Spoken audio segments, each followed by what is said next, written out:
Hello and welcome to another episode. So what did we play today? So today we played War Thunder. We decided to take both the HTC Vive and the Oculus Rift and compare them in terms of how good the VR experience for War Thunder is. We played both the aviation as well as the tank battles and got pretty good results from the both of them. So to start with, this is not a title that is unique to virtual reality, right? It's a game that's been out and you've played it before. Yes, it's been out for quite a while, and only recently, actually I think about a week ago since the previous update, has it actually had Vive support. Cool. It's had Oculus support for a while, but only recently did it have Vive. Right, but to start with, it is really cool to see these other titles that have already been out come with some, adaptations, is that the word? Being adapted for VR, right? Because it just shows we'll have even more content. But to start with, so this is a game you've played before. You have the throttle and the joystick. It is a cockpit type game, whether you're playing the aviation or you're in a tank.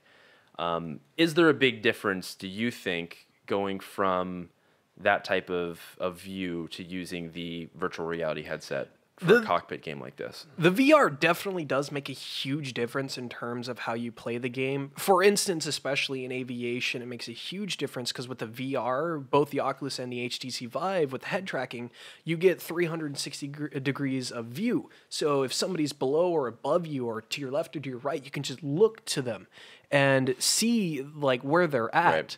Right. It actually really helps too if you're in a serious dogfight and trying to get the upper hand. You could see where they're going and anticipate their moves. And it was cool with the tanks too, I noticed, because you can be going one way, have your turret facing another, and then look over your shoulder, see if someone's behind you. So just the general idea of you can get a better idea of what's going on around you without having those hotkeys set to do a full jump 90 degrees this way or that way. Or even in racing games, sometimes you have the rear view button or something like that. So to have that realistic, just move your head is pretty cool.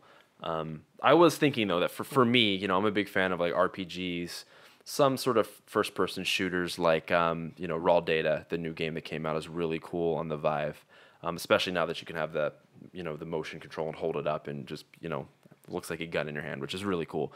But for me, playing a cockpit game like this wasn't that experience of wow, I'm really there, compared to when I first put it on and played like a game where you have a bow and arrow that you're picking up and shooting, or like Vanishing Realms, where it's like wow, I'm really in a castle, right? I actually get to walk around this castle, pick up a key off the wall, make sure it works in that lock, things like that. That said, when you kind of triggered it for me when you shot at a plane that was sort of you're coming up behind it. It started smoking, and then you passed it, and then you looked over your shoulder, and you could see it past the wing that it was smoking behind you. And I went, oh, is that the guy you shot? And you're like, yeah, I think I got him. And that was cool, right? Because that's not an experience you usually get. And that all of a sudden went, okay, so this is different because it's a cockpit game, and it is a seated game. So it doesn't have that same, I get to wander around this world feeling to it. But it definitely changed, changed it to something more like, wow, you're really there. You're really in this cockpit, which is pretty cool. He's trying to land on the field. That's not going to go well for you.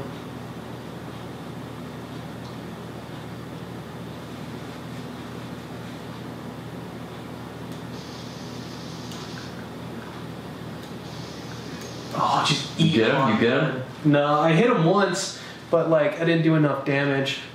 I'm going to drop... Is that him right there? Yeah, that's him right below me. I'm going to drop speed so that way he can overtake me. And then I'm going to get the drop on him. Oh, he's dead. That didn't last long.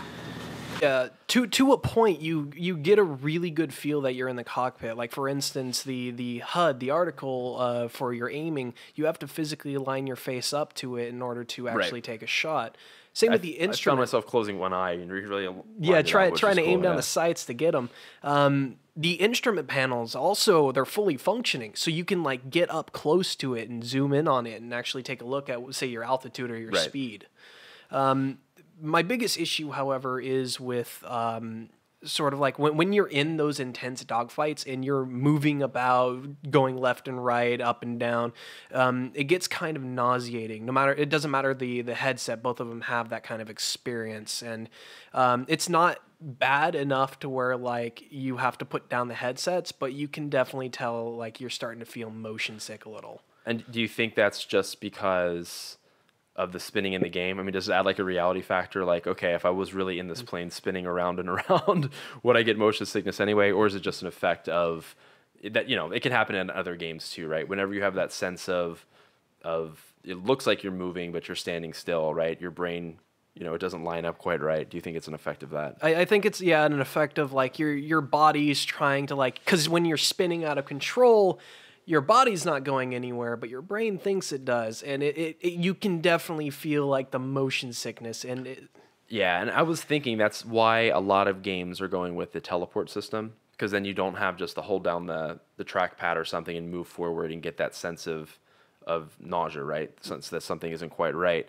So it makes sense that they're using that sort of teleport system, but you can't do that flying a plane or being in a racing car, obviously. No, you obviously cannot. But yeah, so let me ask you this: as a fan of this type of, you know, flight simulator, cockpit type games, is it a big enough difference going from looking at the monitor and having your joystick and your throttle there on your desk to having a headset to play it that way? Right? Is it worth the $600 or $800? In other words, I'd say it definitely makes a difference in terms of like the experience you get from, especially with flight sims or sims of any kind. Right. The issue is it's kind of borderline whether or not it's actually worth it, because it's a cool experience, but it's also at the same time kind of a gimmick. Yeah, I was gonna say, for me, you know, I have the 3-monitor setup and I've used that for some racing games.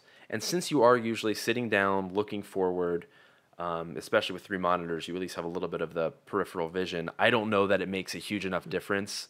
You know, if someone were to come over and say, show me what VR is like, I don't think I'd show them a flight sim or even a racing game, right? I want to show them something where you get to look around an entire world, especially with the Vive, where you can reach out and, you know, touch something and pick it up, right? That's what makes this such an amazing technology that's like, okay, this is going to be the future of gaming, right? It's cool, like you said, but for me, it didn't revolutionize the way you kind of play those games. Yeah. Unlike, where again, I'm just going to use Vanishing Realms as an example, the difference between wandering around, you know, a castle and having to click buttons to swing a sword versus swinging at a skeleton is like, you know, this is what I've been waiting for. You know what I mean? So let's talk differences between the Vive and the Oculus then.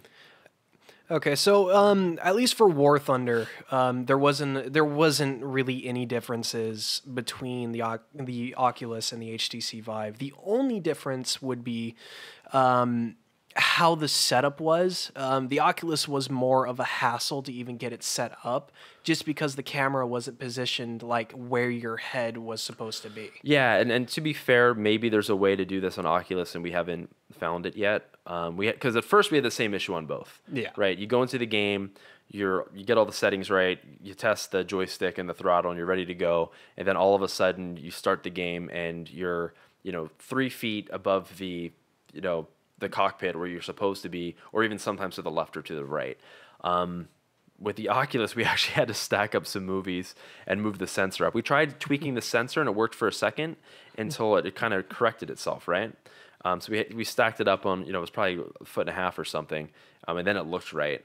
With the Vive, though, you go in, you hold down a button, and there's a reset seating option. You click on it, and it was perfect. It was right where it needed to be. So, like I said, to be fair, maybe the Oculus has that setting too, and we just didn't find it. But the Vive at least made it pretty easy to do, and you know, if you had to do that once per setup, it wouldn't be that big a deal. Yeah, the entire setup overall for getting the Vive to work in War Thunder was significantly easier than doing the Oculus. I think if the Oculus had more intuitive like ways of setting up and changing your position while you're in a game, it would be great. But like with the Vive, you just press one button and like it takes no more than 10 seconds just to reset your position. And that's been true to the Vive in general. You know, we have a whole other episode where we're doing a huge comparison between them, but the Vive just seems to come with those extras that makes everything a little bit easier, whether it's the chaperone mode, the built-in camera, so if you want to look at the outside world while you're, you know, in a game, you can do that, or then the seating setup. It just seems like they thought of those little extras that just hasn't come along with the Oculus yet. Yeah. But other than that, unlike other games, because it doesn't use the tracking hand controllers, right? And because it is a seated game, other than that, there really wasn't a big difference. Yeah, for this one, you actually have to physically line up the reticle. Oh shit! No, I'm so close. But in any case, for War Thunder, if you have a virtual reality headset and you want to give it a try, it's a lot of fun. It definitely adds something to the experience. Like I said, for me, looking over the wing and seeing, you know, that smoking plane that you just shot was really cool. But I don't think it's worth it for just that. Not at the moment. Yeah. And really, for, you know, this Oculus versus Vive competition, in this case, I think they're pretty evenly matched. They're really evenly matched. I mean, the Oculus is great because it's significantly cheaper than the Vive, but the Vive also has motion controller support. Yeah, again, but for this game, not using them, you know, for $200 cheaper, you're getting the same experience for a cockpit racing type game right now. Yeah. All right, sounds good. Yeah.